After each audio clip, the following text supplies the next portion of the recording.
We're going to go to Erin in California. Thank you so much, Scott, for this masterclass. And Jason, oh my gosh, you're so amazing. I've gotten so many quotes I've been like feverishly writing down from you. So thank you. You're too kind, too Um, kind.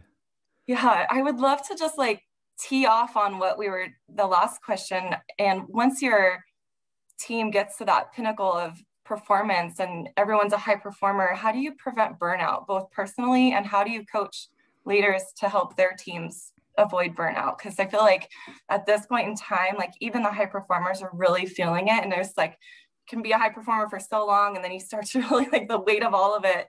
So would just love to know like how you avoid it personally and then how you coach others to do Great it. question.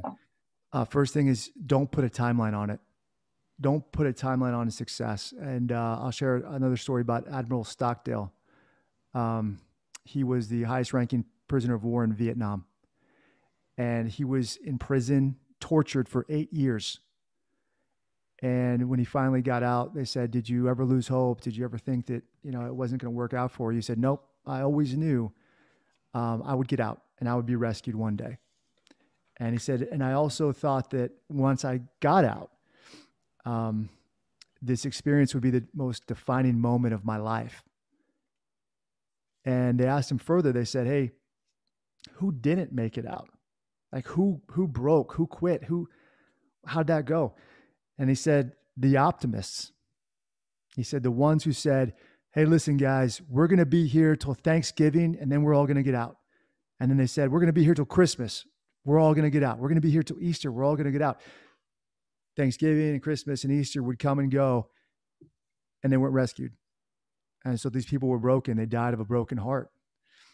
And I would say never confuse faith that you will prevail in the end, which you can never afford to lose, with the discipline to confront the most brutal facts of your current reality, whatever it might be.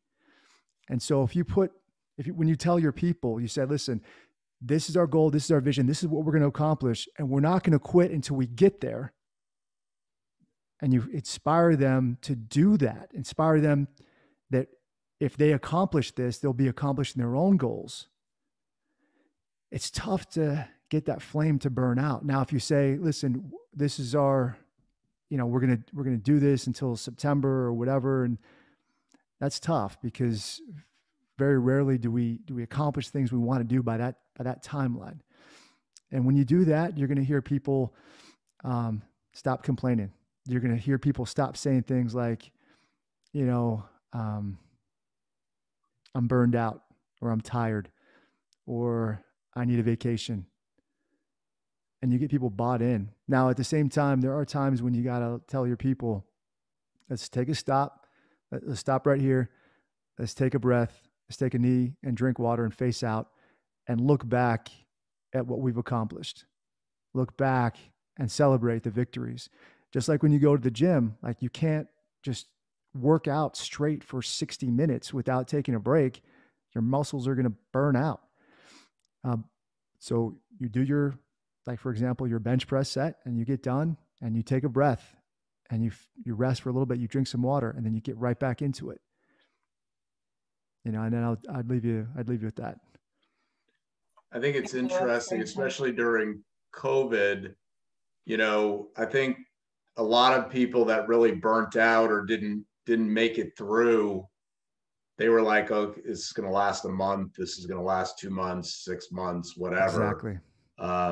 And it became very challenging for them, as opposed to kind of knowing this is a moment in time. Don't know how long this moment's going to last, but we're just going to keep plugging away and we're going to get through it, because everything, changes at some point.